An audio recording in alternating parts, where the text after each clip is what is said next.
Haleluya. Senang sekali Bapak Ibu, saudara-saudari yang berbahagia. Kita dapat bertemu lagi melalui renungan firman Tuhan yang selalu menghibur, menguatkan, dan memberi harapan baru dalam kehidupan kita setiap saat.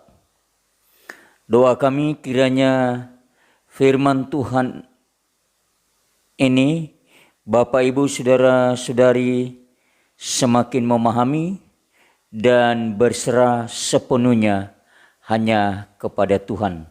Amin. Bapak Ibu saudara-saudari yang diberkati oleh Tuhan, bersama-sama pada pagi hari ini kita akan mengikuti pembacaan firman Tuhan yang saya ambil di dalam kitab Mazmur pasal 23 ayat yang pertama sampai ayat yang ke-6.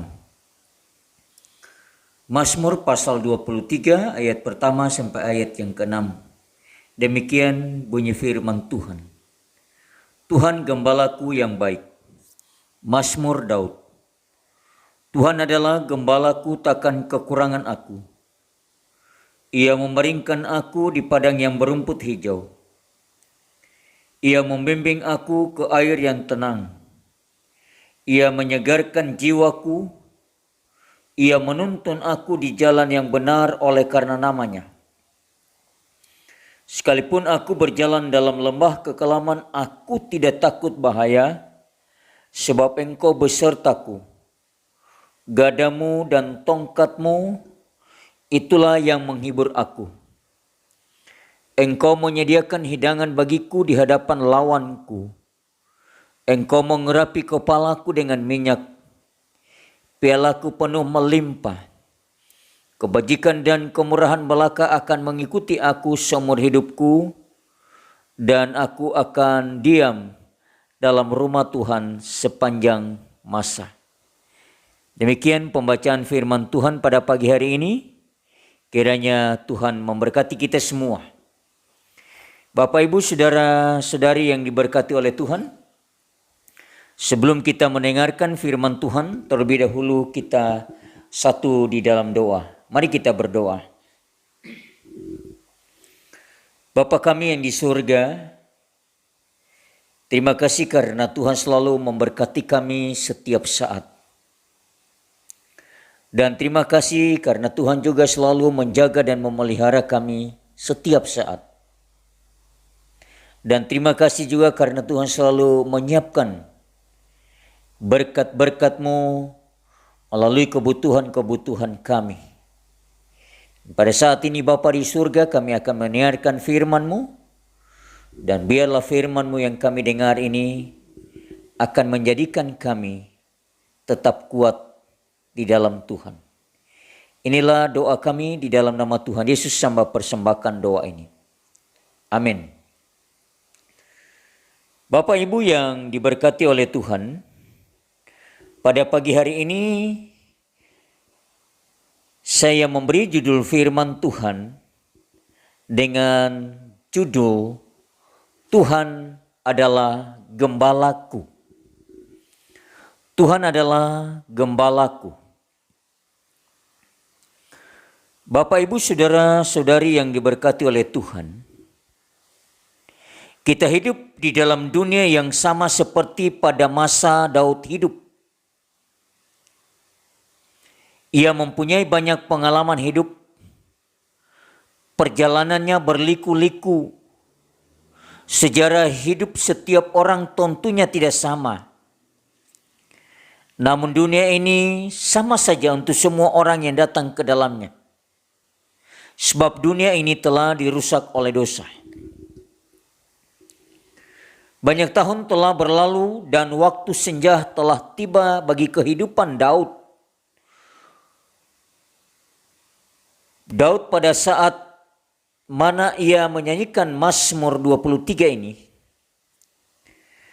Mazmur ini telah dibaca oleh banyak orang selama berabad-abad. Mereka telah diberkati olehnya. Karena memang Mazmur ini berfungsi sebagai firman Tuhan yang penuh dengan penghiburan dan kekuatan rohani bagi orang beriman.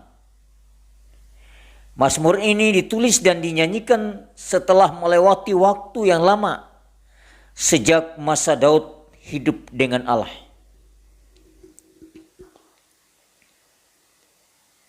Bapak, Ibu, Saudara yang diberkati oleh Tuhan. Saat ini juga kita mendapat kesempatan untuk membaca Mazmur ini. Kiranya Roh Kudus berkata-kata juga kepada kita melalui pembacaan Mazmur ini. Mari kita perhatikan 3 ayat pertama dari Mazmur ini, agar kita dapat melihat dan mengetahui isi daripada kesaksian Daud. Di dalam Mazmur ini ia berkata-kata dengan bahasa perumpamaan atau bahasa lukisan. Oleh karena kita juga telah menjadi domba-domba Kristus, maka kita pun dapat mengerti kesaksiannya yang sungguh-sungguh menguatkan iman kita. Daud berkata bahwa Tuhan adalah gembalanya. Daud mulai dengan Tuhan. Tuhan mendapat tempat yang pertama dan tertinggi dalam hidup Daud. Dengan menyebut Tuhan sebagai gembalanya, Daud hendak menyatakan tentang kebenaran kepada kita. Yang pertama, Tuhan mengetahui dengan baik akan kebutuhan tubuh kita. Daud sebagai manusia yang terdiri dari tubuh, jiwa, dan roh. 1 Tesalonika pasal 5 ayat yang ke-23. Hidup di dalam dunia, demikian juga kita. Di dalam keadaan yang terus-menerus seperti ini, kita mendengar Daud menyanyi. Ia menyaksikan bahwa Tuhan adalah gembalaku, sehingga takkan kekurangan aku. Ayat yang pertama dari pembacaan kita tadi. Dengan kata lain, Daud senantiasa hidup dalam kecukupan. Semua kebutuhannya dipenuhi. Kebutuhan untuk tubuh itulah yang kita cari setiap hari. Bapak, Ibu, Saudara-saudara yang diberkati oleh Tuhan. Sejak masa remaja Daud telah menjadi seorang gembala domba. Dalam profesi ini ia tahu tentang apa saja yang menjadi kebutuhan domba-domba asuhannya. Daud tahu dengan jelas bahwa domba-dombanya perlu makan rumput. Dan ia tahu di mana ada padang rumput. Setiap hari dengan tidak bosan-bosannya, Daud menghantar domba-domba ke padang rumput. Ia juga tahu bahwa domba termasuk hewan yang bodoh dan lemah.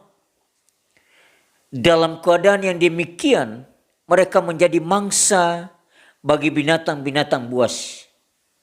Daud harus melindungi domba-dombanya dari bahaya yang setiap saat mengancam keselamatan jiwa mereka. Daud bersaksi bahwa Tuhan adalah gembalanya. Dalam kesaksian itu ia hendak menyatakan segala kebutuhannya. Kebutuhan sehari-hari, makan, minum, dan keselamatannya. Semua itu diperhatikan oleh Tuhan gembalanya. Tuhan memegang tangannya dalam perjalanan hidup di dunia yang gelap dan berbahaya ini. Memimpinnya melalui jalan yang berliku-liku, bertebing tinggi dan berjurang dalam, yang semuanya sangat berbahaya. Tuhan juga yang mengatur langkah-langkah kakinya, sehingga ia dibawa ke padang rumput dan mendapat makanan yang cukup setiap hari. Bapak, Ibu, saudara-saudari yang diberkati oleh Tuhan. Kita juga mempunyai kedudukan sebagai domba-domba milik Kristus. Tuhan Yesus adalah gembala yang baik. Ia berkata kepada kita, janganlah khawatir akan hidupmu, akan apa yang hendak kamu makan atau minum. Dan janganlah khawatir pula akan tubuhmu, akan apa yang hendak kamu pakai. Bapamu yang di surga tahu bahwa kamu memerlukan semuanya itu. Matius 6 ayat yang ke-25 sampai ayat yang ke-34. Ia juga berkata, aku mengenal domba-dombaku. Yohanes 10 ayat yang ke-14. Domba-domba itu bukan saja perlu makan, mereka juga perlu perlindungan. Ia berkata, aku memberi nyawaku bagi domba-dombaku. Yohanes 10 ayat yang ke-11. Kita mempunyai kebutuhan-kebutuhan yang serupa. Namun kebutuhan pertama dan yang terutama di dalam kehidupan kita adalah kebutuhan akan Tuhan sebagai gembala kita. Bapak, Ibu, saudara-saudari yang diberkati oleh Tuhan. Yang kedua, Tuhan mengetahui dengan baik akan kebutuhan jiwa kita. Daud berkata tentang apa yang gembalanya kerjakan selanjutnya. Ia bersaksi, ia membaringkan aku di padang yang berumput hijau. Ayat yang kedua dari pembacaan kita tadi. Daud berkata-kata secara langsung dan pribadi. Ia bukan berkata bahwa Tuhan adalah gembala, melainkan ia menyebutnya gembalaku. Aku ini kepunyaannya, aku ini dombanya. Bapak, Ibu, saudara-saudari yang diberkati oleh Tuhan. Kita telah mendengar Tuhan Yesus berkata dan menyatakan kebenaran ini, bahwa manusia hidup bukan dari roti saja, tetapi dari setiap firman yang keluar dari mulut Allah. Matius 4 ayat yang keempat. Hal ini juga disadari oleh Daud. Seseorang yang sudah menjadi domba Kristus berarti sudah mengalami proses kelahiran kembali dalam dirinya. Dengan demikian, maka ia menyadari bahwa selain tubuhnya, jiwa dan rohnya pun mempunyai kebutuhan-kebutuhan untuk dapat hidup dan bertahan. Dalam hal ini, Rasul Paulus mengalami kesulitan seperti yang dialami oleh orang-orang Kristen lainnya. Di dalam dirinya terdapat dua jenis hidup dan keduanya mempunyai kebutuhan yang harus dipenuhi. Keduanya ingin hidup, harus bertumbuh dan menjadi dewasa. Roma pasal 7. Ia membaringkan aku di padang yang berumput hijau. Menyatakan bahwa kebutuhan jiwa dan rohaninya juga dicukupkan oleh Tuhan. Domba-domba yang lapar akan terus-menerus makan rumput. Tetapi begitu ia sudah kenyang, sang gembala akan menghantarnya pergi berbaring. Padang rumput hijau itu menyaksikan tentang adanya kelimpahan makan di tempat. Ke tempat itulah ia dihantarkan. Alkitab bagi kita adalah padang yang berumput hijau. Ia adalah santapan rohani kita. Meskipun ada makanan rohani dengan berlimpah-limpah, namun kalau ia tidak dimakan, maka ia tidak akan bermanfaat. Dan kita mutlak memerlukan makanan rohani dari firman Allah, dan hendaknya kita memakannya.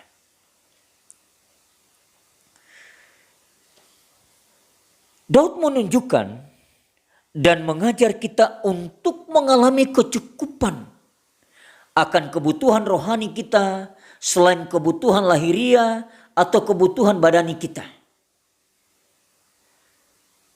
Bapak, Ibu, saudara-saudari yang diberkati oleh Tuhan, yang ketiga, Tuhan mengetahui dengan baik akan kebutuhan roh kita.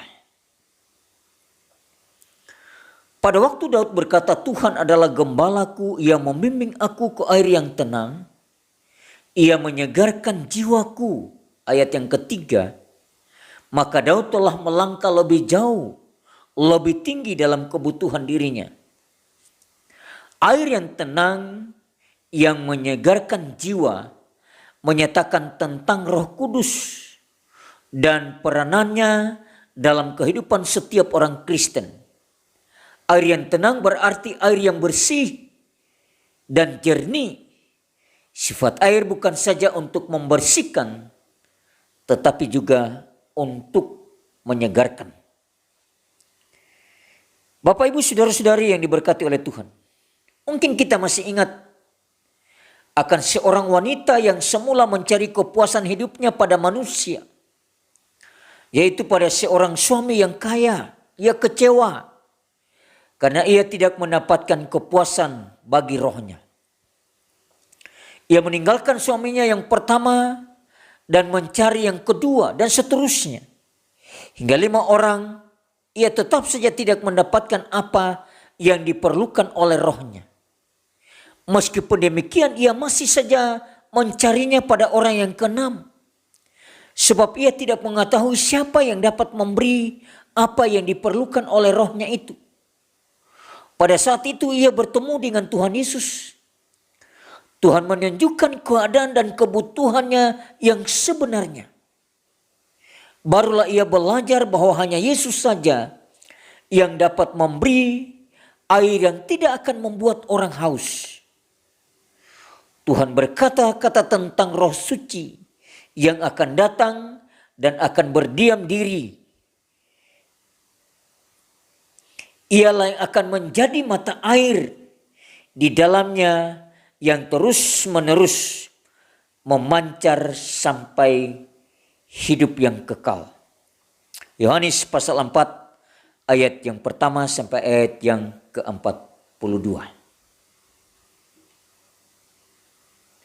Ia bukan hanya melahirkan kita kembali sehingga kita mendapat hidup yang kekal, tetapi ia juga hendak berdiam di dalam kita dan memenuhi hidup kita sehingga kita dapat mengeluarkan buah-buah, yaitu kasih, sukacita, damai sejahtera, kesabaran, kemurahan, kebaikan, kesetiaan, kelemah lembutan, dan penguasaan diri. Galatia pasal 5 ayat yang ke-22 dan ayat yang ke-23. Roh Suci penolong yang ada beserta kita, bahkan yang mengambil tempat dan bekerja di dalam kita. Dialah yang setiap kali menyegarkan kita kembali. Ia memberi semangat baru untuk terus berjalan hingga kita mencapai titik finish. Berapa banyaknya kesukaran yang harus kita temui dan lalui. Daud telah dibimbing pada pengalaman itu. Bapak, Ibu, saudara-saudara yang diberkati oleh Tuhan, semua pengalaman itu disaksikan oleh Daud di dalam Mazmur 23 ini. Hari ini kita semua telah menyediakan diri dan mengambil waktu untuk kita berdoa dan juga merenungkan bersama-sama bagian firman Tuhan ini. Dan kita akan mengetahui betapa besar artinya Tuhan dalam kehidupan Daud. Pertanyaannya bagi kita semua, bagaimanakah dengan diri kita? Dapatkah kita berkata dengan tekad hati bahwa Tuhan adalah gembala kita juga yang baik? Oleh sebab itu pada pagi hari ini saya mengajak kepada Bapak Ibu, Saudara, Saudariku yang diberkati oleh Tuhan.